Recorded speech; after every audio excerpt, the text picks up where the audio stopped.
안녕하세요. 최동환 원장입니다.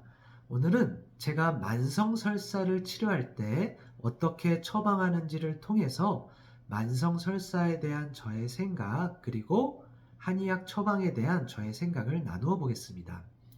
만성 설사를 치료하는 것과 급성 설사를 치료하는 것은 당연히 차이가 납니다.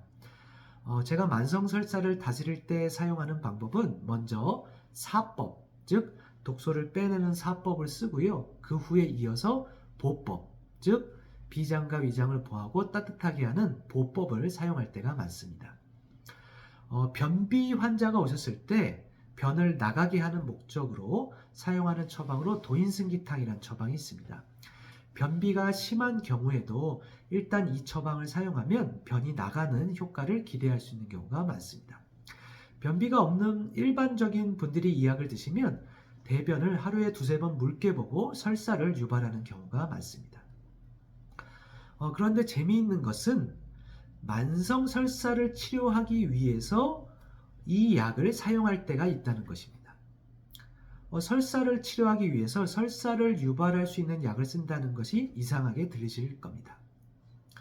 만성 설사 환자한테 이 약을 쓸 때는 일반적인 농도보다 농도를 많이 낮춰서 씁니다. 그러면 설사가 평소랑 비슷하거나 아니면 설사 횟수가 평소보다 줄어들고 변이 묽었던 것이 형태가 생기고 이뻐지는 경우가 있습니다.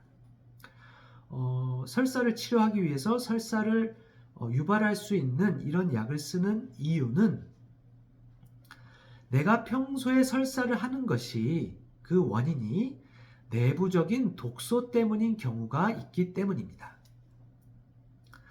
내가 평소에 설사를 자주 한다는 사실 자체가 내 안에 있는 독소를 내 몸 스스로 빼내려는 기전이 발생해서 그 과정에서 설사가 자주 일어나는 것으로 해석해 볼 수가 있기 때문입니다. 따라서 이런 경우에 내 몸에 있는 독소를 이런 설사를 유발할 수 있는 약을 사용해서 제대로 빼버리면 내 몸에서 굳이 2차적으로 이런 독소를 빼내는 과정에서 나타나는 설사 현상이 나타나지 않아도 되기 때문입니다.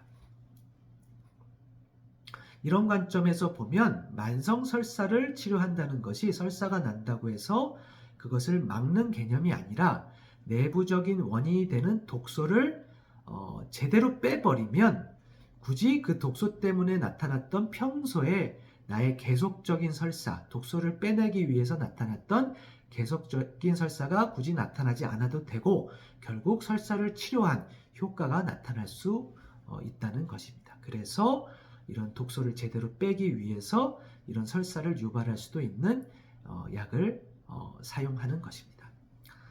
그 과정에서 설사 환자가 이 약을 먹었을 때 평소보다 설사가 더 나타나는 경우도 있습니다. 그러나 그 과정이 나중에 이 설사에 어느 정도의 또 뿌리를 치료하는 데 있어서는 도움이 되는 면이 있을 수 있고 그 이후에는 이 약을 중단하고 이제 그 비장과 위장을 보하고 따뜻하게 하는 약을 써서 마무리해서 설사를 또 안정시키고 마무리하는 방법을 쓸 수가 있습니다. 이런 방법이 설사라고 해서 단순하게 막는 방법이 아니라 원리를 푸는 한의학적 이 원리가 담겨 있는 방법이라고 생각합니다. 감사합니다.